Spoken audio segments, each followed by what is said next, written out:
Here's my plan to stop the chemical, physical, and emotional mutilation of our youth. On day one, I will revoke Joe Biden's cruel policies on so-called gender-affirming care. Ridiculous. A process that includes giving kids puberty blockers, mutating their physical appearance, and ultimately performing surgery on minor children. Can you believe this? I will sign a new executive order instructing every federal agency to cease all programs that promote the concept of sex and gender transition at any age. I will then ask Congress to permanently stop federal taxpayer dollars from being used to promote or pay for these procedures and pass a law prohibiting child sexual mutilation in all 50 states. It'll go very quickly. I will declare that any hospital or healthcare provider that participates in the chemical or physical mutilation of minor youth will no longer meet federal health and safety standards for Medicaid and Medicare and will be terminated from the program immediately. Furthermore, I will support the creation of a private right of action for victims to sue doctors who have unforgivably performed these procedures on minor children. The Department of Justice will investigate Big Pharma and the big hospital networks to determine whether they have deliberately covered up horrific long-term side effects of sex transitions in order to get rich at the expense of vulnerable patients, in this case, very vulnerable. We will also investigate whether Big Pharma or others have illegally marketed hormones and puberty blockers, which are in no way licensed or approved for this use. My Department of Education will inform states and school districts that if any teacher or school official suggests to a child that they could be trapped in the wrong body, they will be faced with severe consequences, including potential civil rights violations for sex discrimination and the elimination of federal funding. As part of our new credentialing body for teachers, we will promote positive education about the nuclear family, the roles of mothers and fathers, and celebrating rather than erasing the things that make men and women different and unique. I will ask Congress to pass a bill establishing that the only genders recognized by the United States government are male and female, and they are assigned at birth. The bill will also make clear that Title IX prohibits men from participating in women's sports, and we will protect the rights of parents from being forced to allow their minor child to assume a gender which is new and an identity without the parents' consent. The identity will not be new, and it will not be without parental consent. No serious country should be telling its children that they were born with the wrong gender, a concept that was never heard of in all of human history. Nobody's ever heard of this, what's happening today. And the only thing I disagree with Trump is he's kind of old for our time when it comes to nobody's ever heard of this before. And that's what modernization and technology will do. And people will discuss things that they never talked about before and shit because they didn't know about it or they didn't do studies on certain things and have data. But what he's saying in a real primitive way is correct, though. I mean, you gotta agree with that shit. These are kids we talking about. Kids should not be sexualized in any way. And if a boy is, possibly homosexual, bisexual, or anything under the LGBT plus umbrella, he has to deal with that when he gets 18 years old. His parents can raise him however they feel he needs to be raised, to give him support and love and all of that stuff. But to put a child in a situation where they are making a decision on what they're going to be for the rest of their life without having the maturity, in my opinion, to make that kind of a decision. However, things are different now than they were before.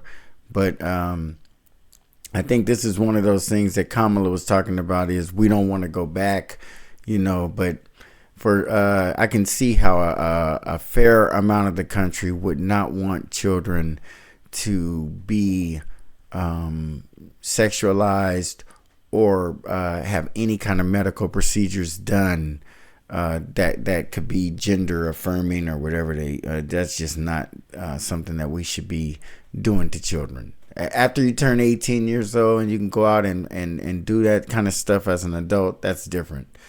But I have to agree with him on that. But it's a little primitive in his approach, because some things are easy to argue against Trump, because there is technology and there is studies being done and real life situations. But in that way, he's a little primitive. But I do agree with him on, there are men and there are women, and children are children. Damn near, you don't even look at them. You see a room full of kids, you don't come out and say, oh, I just went in that room and I think it was 4 boys and 1 girl. You just see a bunch of kids hopping around, and because we don't usually, if it just stands out, if it's your family and you know them, but you just be like, well, damn, I don't know, it's just a bunch of kids in there, because we don't do that kind of stuff, and sexualize kids and be looking at them in that way. It's so refreshing just to hear this. He's the president-elect, mind you, but goddamn, it's refreshing. And I must say that I remember every day I turn the news on just to hear what he was talking about, because he is the president. So he ain't like just somebody talking shit no more. He's the president-elect now. And to know that Biden went months, and it feels like years sometimes, without ever really addressing us on something that he was going to do. He just was doing shit behind the scenes, and we would see the effects of it, but we didn't know what he was really doing back there.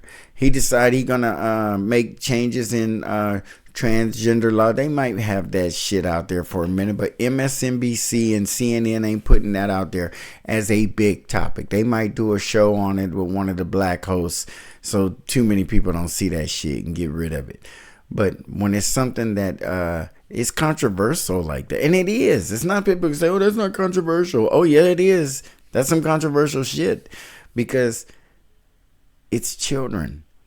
And for them to be even open to thinking of anything medical where it doesn't have to be. If the child's life is in danger, if it's something, I get it. But not just be sewing on kids when you don't have to be. That's some bullshit. So I think I give Trump that one. If it come to going back, yeah, we going back on that one. I agree with him. And then get it done. God damn it. And the House of Representatives is still up in the air, but I think the Republicans are 6 or 7 seats away from a majority. I kind of want him to have a super majority so he can do what he wants. I don't want a bunch of bullshit no more. Full fucking steam ahead. Whatever the fuck it is he want to do that shit. Because the country ain't moving. We just fucking stagnant. Nobody ain't got no direction. They want to just deadlock on everything. I'm fuck it. Just move. And speak on it like he doing right now. Some people don't like it. Speak on that shit. Why would you argue that a child should be getting some kind of sex change, chemical treatments and all? No. Hell no. Fuck that. That's not something we need to be doing. We need to be worrying about other things and not that. It was all when the radical left invented it just a few years ago. Under my leadership, this madness will end. Thank you very much. Damn, you guys, Trump got it. He hit that shit right on the head. Fuck it. If you can't take 100% of what he say. Like I can't. Here's my plan to stop the chemical physical portion of it and be like, damn, he right. I would like to hear him and Kamala debate that, but really, why would the president-elect be debating with somebody who's never going to be seen again in politics? Yeah, so all right, that's just wishful thinking on my part. But yeah, man, we back at it. We got a president who's gonna say some shit and then go out there and try to do it, but it's not gonna be like last time. They can't do shit. And for those of you who haven't really been paying attention, pay attention. This dude is so goddamn close to having a super majority. And this is the kicker. When the Democrats lose, what do they usually do? Run to the courts. He got the Supreme Court sold up. That's what I'm trying to tell y'all. This motherfucker been playing chess, and they was really playing checkers. They thought Kamala Harris was going to go in and win. Don't get me wrong. This ain't all Trump's doing. A lot of them Republicans have helped. Mitch McConnell has had dreams and goals, and Donald Trump has helped him accomplish them. They work together like a fucking team, like a well-oiled machine, to put the Democrats in a real fucked up place right now. That's why we crying and whining about Project 2025 or anything else. He can pretty much implement whatever the fuck he wants if he get that House of Representatives. And if he don't, he got the upper chamber and he got the Supreme Court. And if he get that lower house, it's over with. Hakeem Jeffries and that fucking Congressional Black Caucus need to pack their shit and get out of Washington. They ain't doing anything for black people. And this man here is the one that most black people are pissed off and crying and whining about because he's racist. And racist is the president he's going to be relieving of his fucking duties, is the one who's locked up a generation of us. That's racist. And we ain't even mad. We worried about a man who took an ad out in the newspaper and who may have in the 70s discriminated against blacks renting in his building like so many other white people in this country do daily, still. So, I mean, that's racism. And ain't nobody going to say he ain't. If he is, he is. If his court documents proving he was sued and lost and had to settle or whatever the fuck he did, he's a racist. Okay. But it's levels of this shit. It's levels of this shit. And Joe Biden, if you put the level that he is for running some ads and discriminating against some black families and not renting them a place to live, like they've had that happen up to this fucking current day, that's not a unique shit. I'm going to tell you what unique shit is.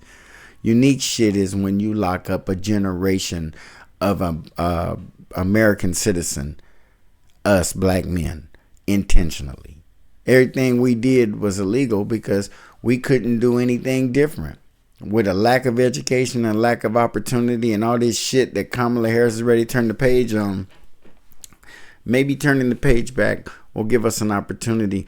Maybe some black people who Trump listens to will go in there and advocate for us and talk to him behind the scenes about this police problem that we have and how it needs to change. And the way it's going to change is by educating us. If you don't educate us, what the hell are we going to do? We're going to keep repeating the same shit we've been doing out of stupidity and brainwashing. And there are plantations still. And Trump got one. And Biden's is out the door. So get on the new plantation, learn how to settle in and negotiate for some of the shit that we should be getting. We have a window in California that's about to close. We have a Democratic majority and all that. Trump flipped like almost a dozen counties from blue to red in California. And I think you guys need to be paying attention to California. And us black people had a little window where we could have gotten our reparations. Thank you, Kamala Harris, for shutting that shit down. And we'll probably never see that open again. That shit probably ain't going to happen. But hey, bring up our quality of life. And listen to what Republicans are saying when they tell you to look at the cities and how they look in the United States. Baltimore, Compton. You know what I'm saying? The inner parts of Houston. You go to these places and down in Georgia and shit where the Democrats rule. It's shitty. It's homeless people all over the place. Why do they let their people live like that?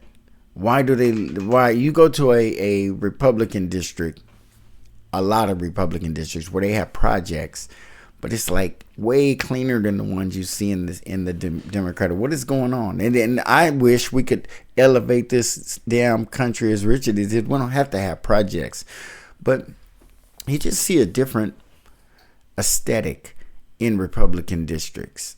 For the most part. Now, people who live out in the sticks and who are Republicans, most of them are living on 12 acres of their own goddamn land. Or 5 acres of their own that their daddy passed down to them or some shit. And they want to live like that. And they living like that because it might be below the poverty level to us. But they might have their own business and that's how their families always rolled. I don't know. But I tell you what. We got a president who's speaking out loud again and saying some shit and he gonna piss off a whole lot of people. But black people, don't let it be you. Don't fall into that Van Jones ass bullshit and that Reverend Al Sharpton shit where they ain't even ready to give up yet. They still got these old people running our party into the fucking dirt. We just lost a very kind, and Kamala Harris even tried to make us believe that she was a new generation. She ain't gave one new thought, one new idea, one new nothing. And she expecting us to just look at her as 20 years younger than Trump, and all of a sudden it's going to be a new day. Nah, you got to bring it. And you didn't bring it. And Trump about to bring it. All right, y'all. Like, share, comment, and subscribe. And we'll see you on the next Black Popcorn.